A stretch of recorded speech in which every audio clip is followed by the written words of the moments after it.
예, 한 주를 시작하는 월요일 시각은 장영혁의 마켓 시그널 한국투자증권 법인금융센터 장영혁 팀장님과 함께합니다. 팀장님 어서 오십시오. 네, 안녕하세요. 네, 지금까지 어쨌든 꽤 빠르게 증시가 반등을 해왔는데요. 소위 이제 그래도 V자 반등은 어렵지 않냐는 시각이 팽배한데 V자냐 아니면 좀 다시 또 소위 이제 W자를 만드느냐. 최근의 상황도 어떻게 판단하고 계세요? 뭐 가봐야 아는 건데 사실. 네. 네. 최근 돌아가는 분위기로는 V 반등을 얘기하는 시각이 많이 늘어난 게 사실입니다. 미증시도 마찬가지고 우리 국내도 마찬가지죠. 기술적 분석으로 사실 뭐 시장을 100% 설명할 수는 없지만 우리가 과거에 움직였었던 바들을 뭐 교훈 삼아서 쳐다볼 때 지난 차트들을 많이 돌려보죠. 그 차트들을 돌려보면서 사실 규칙을 찾아내는 거고, 통상적으로 낙폭의 50%를 채워내니까 그 다음서부터는 탄성이 좀 줄더라 라는 건 우리가 경험으로 알고 있습니다. 우리가 시장 최근 뭐 뜨겁게 반등했습니다만 지난주 뭐 미증시가 특히나 뭐 주간 상승폭으로 봤을 때는 43년 내 최고치인가 그래요. 뭐 주간 미증시가 12%인가 올랐으니까요. 지난 금요일 날 하루 휴장을 했음에도 불구하고 뭐 12.7% 올랐네요. 다우가. S&P가 뭐 12% 정도 올랐고요. 나스닥이 10.6%인가 올랐습니다. 많이 올랐죠. 근데 왜 올랐는지 한번 생각해 보고 과연 낙폭의 50% 딱 채우니까 우리 1850p, 60p 이 정도 나오는데 이 이상 가면 사실 V자 얘기할 수밖에 없잖아요. 뭐 그렇게 갈 수 있느냐 없느냐 오늘 이 부분 얘기 한번 해보도록 하겠습니다. 먼저 차트 한번 보죠. 지난주 실업수당 청구 건수 나온 거 보셨을 텐데 무시무시하게 네, 나왔죠. 660만 건입니다. 네. 그러면 최근 3주간 나온 실업수당 청구 건수를 다 더해보면 한 1,700만 건 정도 됩니다. 미 경제 활동 인구가 한 1.5억 명 정도 됩니다. 그러면 1.5억 명 중에 1,700만 실업 데이터면은 실업률 10% 넘어간다는 얘기입니다. 근데 시장이 빠졌느냐? 안 빠졌어요. 오히려 660만 명 실업 발표한 날 미증시는 오히려 1% 정도 올랐습니다.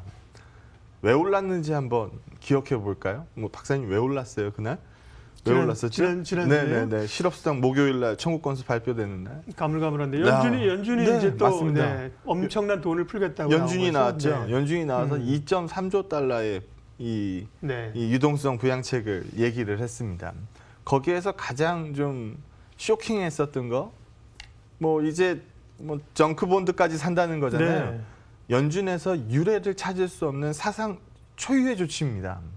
그러니까 이 정크본드까지 산다라는, 물론 뭐 거기에 코로나 위기 이전에는 적격 등급이었다가 코로나 들어와서 이제 정크 들어간 거, 뭐 포드 얘기하는 것 같아요. 포드, 델타 이런 거 얘기하는 것 같은데 여기 채권 사주겠다는 겁니다.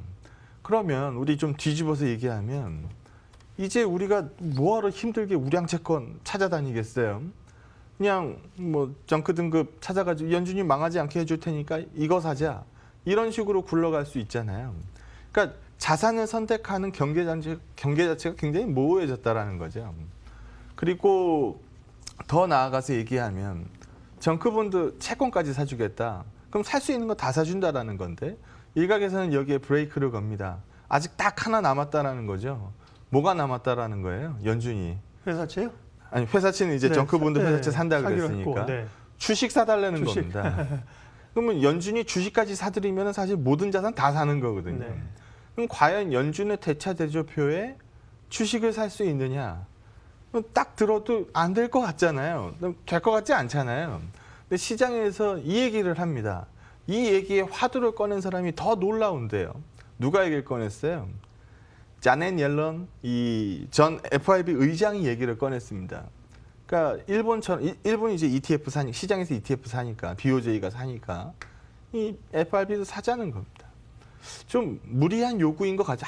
한눈에 딱 들어도 뭐 한 번 들어도 무리한 요구인 것 같죠. 근데 시장은 그렇게 생각 안 합니다. 시장은 그러면 되겠네. 그럼 이 조치도 정말 폭발적인 조치가 되겠네. 라고 기대감을 만들어 갑니다. 그래서 이 그림에서 본 것처럼 유가가 빠졌고, 유가가 빠진 정도가 아니고 아주 박살이 났죠. 유가 빠지니까 제일 먼저 걱정되는 미국 기업이 뭐가 있었겠어요? 셰일 기업들이 있었겠죠. 셰일 기업 망하면 안 되잖아요.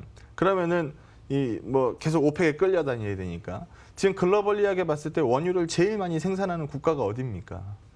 뭐 사우디요 이러면은 옛날 얘기하는 거예요. 네. 러시아 이러면 안 돼요. 미국이죠? 미국입니다. 네. 예. 그럼 여기 셰일 기업들이 무너졌을 때 원유의 주도권을 잃게 되잖아요. 그럼 안 되죠. 그러다 보니까 나오는 조치가 뭐예요? 트럼프가 사우디와 러시아 사이에 자꾸 개입을 하죠. 너네끼리 자꾸 이제 감산해라라는 얘기를 하죠. 감산은 뭐 상당 부분 이제 근접한 얘기 쪽으로 흘러가고 있습니다만 수요 줄은 건 어떻게 안 되죠. 그렇기 때문에 유가가 지금 뭐 뜨겁게 뭐 예전처럼 뭐 40불, 50불, 60불 이렇게는 못 간다는 얘기가 나옵니다. 그럼 망하는 건 막아줘야 될 거 아니에요.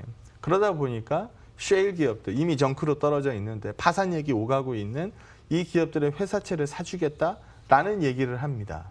그럼 이 얘기 나온 건 뭔지 대충 알겠다라는 건데 기업 이익이 빠지는 거를 과연 끊어줄 수 있느냐라는 겁니다. 망하는 걸 막아줄 수는 있어도 이 기업들이 돈을 번게 만들어줄 수는 없거든요.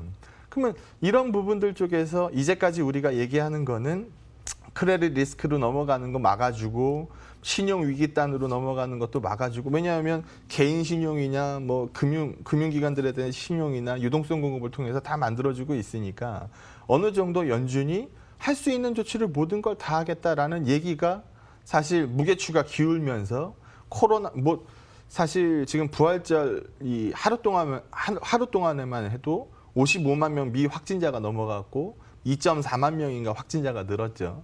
그런데도 트럼프는 계속 무슨 얘기를 해요? 5월 1일 날 경제 제재 풀면 어때? 뭐 이런 얘기를 계속 하고 있죠. 이거 왜 하는 겁니까? 코로나 걸려도 죽고 경제 활동 안에서 굶어 죽어도 죽는 건 매한가지니까 11월 재선을 앞둔 트럼프 입장에서는 풀어내자는 거거든요. 근데 무리인 것 같잖아요. 지금 같은 확진자 속도에서는 무리일 것 같죠. 그래서 할 수 있는 연준의 조치는 지금 다 나와 있는 상태입니다. 그러니까 이 정크본드 회사채까지 사주는구나. 이거 굉장히 놀라운 조치인 거는 맞지만 이 이상 꺼낼 수 있는 조치는 뭐가 남았겠느냐라는 생각에서 한번 꽈서 해보자는 거죠. 뭐 주식을 사주면 된다. 라는 얘기 나오곤 있습니다만 그럼 주식 사주고 나면 그 다음에 뭐가 남냐는 거죠. 예전에 우리가 제로금리 선언하고 났을 때 그날 미증시가 오히려 굉장히 급락했었던 것처럼 더 이상 나올 카드가 없다라는 거를 시장이 인지하고 나면 사실 시장은 먼저 반응하기 마련이거든요. 그런 부분들을 한번 생각해 봐야 되는 시점 아닌가. 지난주에 시장이 너무 뜨겁게 올랐으니까 이번 주에 그걸 이어서 간다라고 보기에 조금 무리가 있지 않습니까? 라는 얘기를 하는 거고요. 예. 여기도 보는 것처럼 트럼프 행정부에서는 지금 뭐 소위 장난 아닌 게 뭐 성인당 $1,200 물론 뭐 100% 다 주진 않아요. 그리고 뭐 자녀당 뭐 $500 뭐 돈 주겠다. 그럼 소위 웃긴 말로 이런 얘기합니다. 그럼 야 미국 주식 사자. 뭐 맨날 애플만 사니까 애플, 아마존 막 이런 것만 사니까 미국 주식 사자. 좀 컨셉 다른 거 뭐 있어? 그럼 비자, 마스터카드 사자는 겁니다. 뭐 이유가 뭐예요? 물어보면 뭐라 그래요? 돈 주면 써야 될 거 아니야. 이 얘기합니다. 근데 이게 우리 대한민국도 마찬가지고 일본도 마찬가지고 소위 돈 좀 풀어서 이 가계의 이 위축된 소비를 좀 풀어줍시다라는 얘기를 합니다. 뒤에서 제가 차트 보여드리겠습니다만 그럼 우리 1,200만 불 받았다 치자고요. 일본으로 따지면은 한 5분의 1 가정되는 데서 한 300만 원 정도 받는다 그러던데 아니 받았다 치자고요. 받은 다음에 과연 그게 우리의 감소된 소득을 다 상쇄할 수 있느냐? 미국에서 성인 1인당 $1,200 손에 쥐어주면 다 감소할 수 있느냐? 아니라는 거거든요. 그래서 그런 부분들을 같이 놓고 보면 최악으로 갈 수 있는 상황들에 다 안전막들은 쳐줬지만 과연 과거에 코로나 이전으로 돌아갈 수 있는 무언가를 만들었느냐? 사실 그건 아니라고 봅니다. 근데 시장은 어떻게 움직였어요? 시장은 V턴을 얘기를 하고 있거든요. 코로나 이전으로 돌아갈 수 있다라는 얘기를 하면서 시장이 움직이고 있습니다. 그래서 어려우면 연준이 돈 더 풀면 되지. 이거 소위 말해서 예전에 얘기했었던 버냉키 푸시나 옐런 푸시나 지금 파월 푸시인데 이거 안 좋아지면 옐런이 도와줄 텐데 라는 얘기로 시장을 계속 설명할 수는 없거든요. 지난주는 굉장히 뜨거웠지만 이번 주는 이런 부분들 한번 보자라는 겁니다. 지금 실업률 높아질 거 눈에 보입니다. 뭐 눈에 보이죠. 실업률 청구 건수 나오는 거 보면 아니까. 실업률이 10% 넘어간다. 근데 시장이 빠졌냐? 아니죠. 왜 안 빠졌어요?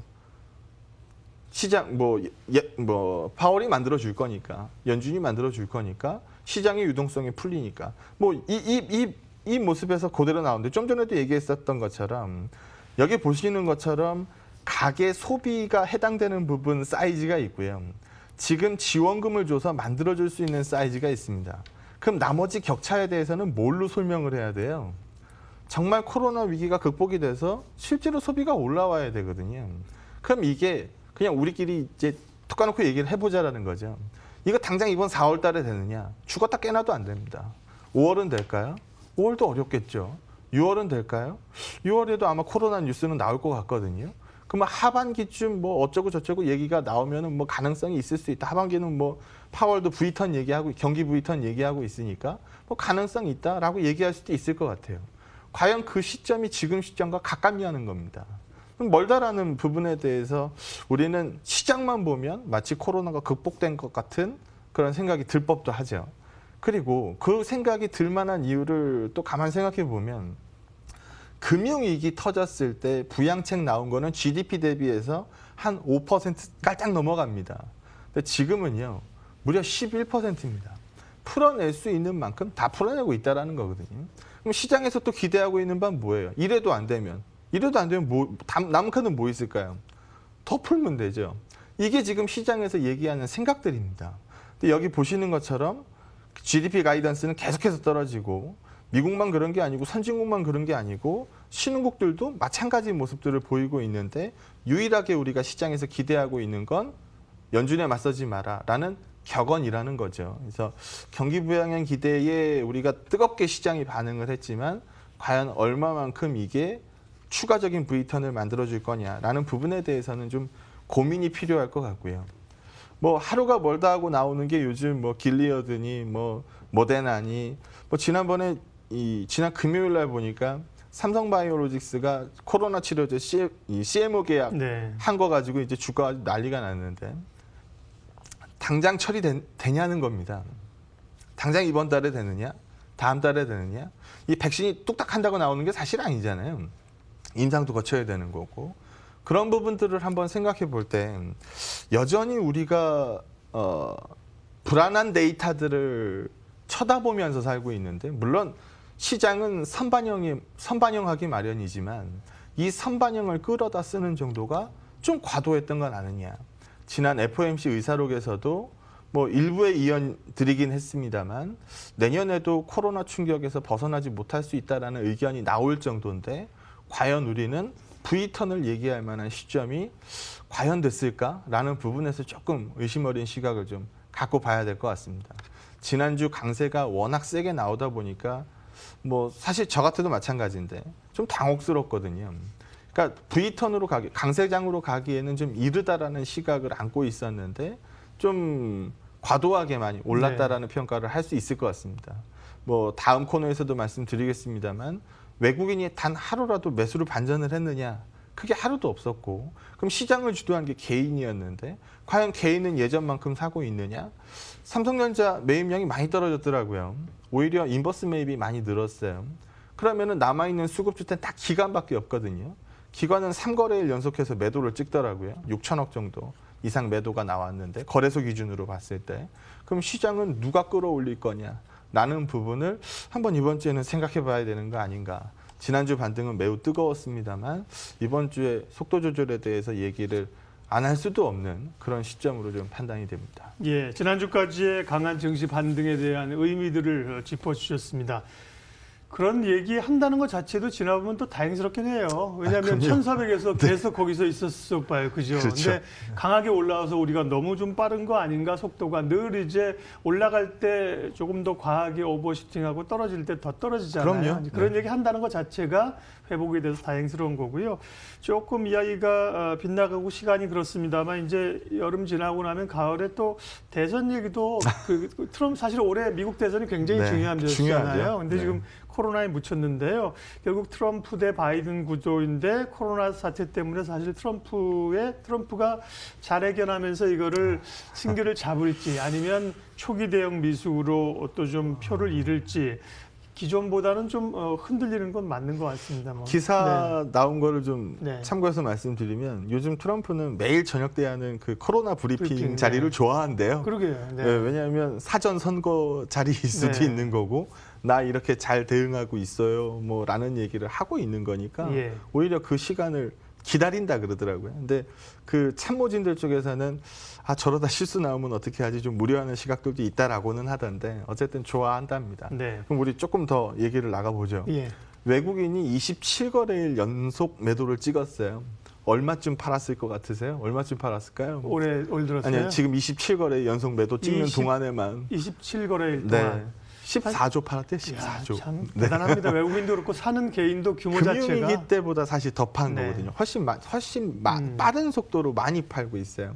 누군가는 샀겠죠? 누가 샀을까요? 개인이 받았어요. 개인이 샀죠. 얼마 샀을까요? 더 샀죠? 아니 뭐요 27거래일만 따지면은 네네. 뭐 12조 정도 된대요. 근데 여기에다가 뭐 애플을 포함한 미 해외 주식까지 다 갖다 얹으면은 뭐 18조인가 샀대요. 그러면 진짜 어마무시한 유동성, 개인들의 유동성이 들어간 거거든요. 그러면은 우리 쉽게 얘기해서 수급주체 딱 3개밖에 없잖아요. 외국인, 기관, 그리고 개인 투자자. 네. 그럼 외국인은 계속 팔았다고 말씀드렸죠. 그럼 여기서 외국인이 만약에 매수 반전을 찍었다. 그리고 시장이 계속 연속성을 발생시키면서 추가적으로 막 끌고 올라간다. 아, 그럼 그때는 뭐 시장 따라가야죠. 근데 외국인은 여전히 매도고. 그러면 개인 투자자들 쪽이 계속해서 산다. 그럼 사실 이것도 뭐 동학 개미 운동이니 뭐니 얘기 나오면서 상승의 주된 이유였으니까 무시할 수는 없겠지만 요즘 개인 투자자들 수급 내부로 들어가서 보면 인버스 매입이 더 많다라는 거죠. 그럼 개인 수급들도 지금 흐트러지기 시작했다라는 거잖아요. 그럼 좀 전에 얘기한 것처럼 남은 거는 딱 뭐밖에 없어요. 지금 이제 기관 투자자밖에 없습니다. 그럼 기관 투자자들이 사줘야 되는데 최근 3거래일 동안 6천억 팔더라는 거죠. 그리고 지난 금요일 날 느끼신 분도 있고 못 느끼신 분도 있을 텐데 거래소는 막판까지 꾸역꾸역 채워서 올라갔지만 코스닥은 장중에 3%가 빠졌어요. 그러면은 소위 말해서 이제 좀 흔들리기 시작한다라는 거거든요. 그럼 개인 수급 집중도가 높으면 높을수록 타격을 받기 시작한다라는 겁니다. 지난 금요일 날 코스닥 종목들이 그런 걸 보여줬었던 것처럼. 그래서 여기 그림에서도 보는 것처럼 1850p, 60p면은 낙폭의 50%를 딱 채운 수치입니다.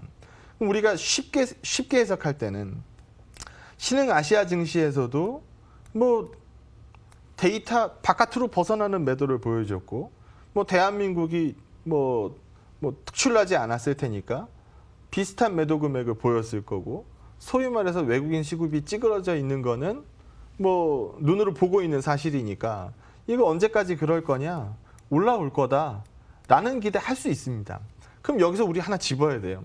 외국인이 올라올 때 개인도 사고 기관도 살까요?